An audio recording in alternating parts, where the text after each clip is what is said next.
Welcome back to the Soccer Betting News Fantasy Premier League show. And I haven't been with you guys for quite a while. Happy New Year to those that are following through the whole of December through to this year.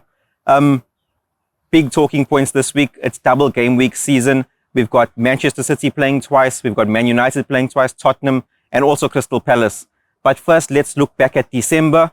We are still handing the R500 betting voucher courtesy of Hollywoodbets. And the winner for December was Khalifa Musa. I think he made 184 points, if I'm not mistaken. Well done to you. Please get in touch with us on social media, in our Twitter DMs or on Facebook, or you can just comment below and we will contact you.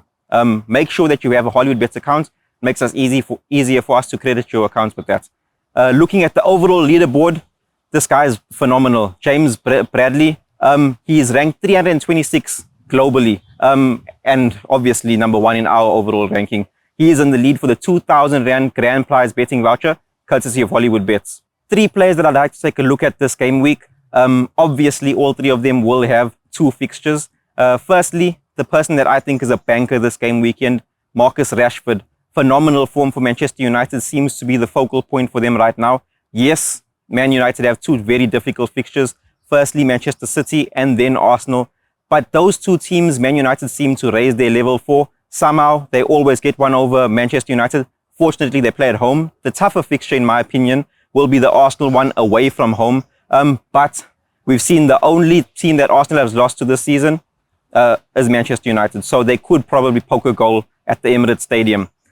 Moving on, the play that I'd like to take a punt on, take a bet on for this game week is the weaker opposition of the teams that have double game weeks, Eberechi Eze for Crystal Palace. They play Chelsea first.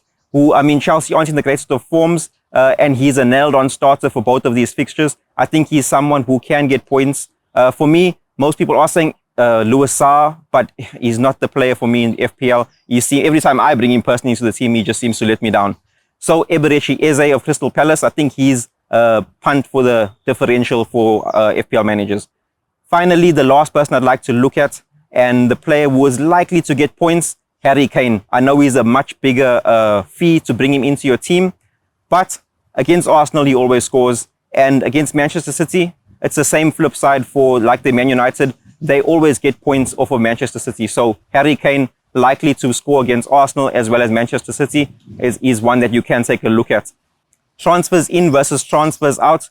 Those names that I've just mentioned, we can see some big names moving out to make room for those players. Number 1 up on that list, Mohamed Salah, upwards of 12 million for him, as well as Cancelo, a very expensive defender. So it is giving us some room to adjust some players there. The players that are coming in, Martin Odegaard is a shock, not so much of a shocker. He has earned the most points for Arsenal in FPL this season. And then someone you can also take a punt on that is on that list is Luke Shaw for Manchester United. But the number 1 man coming in currently, Marcus Rashford. Don't forget, like the video, subscribe. If you have any tips for me, let us know, or the other listeners, they can see in the comments below. Until next time.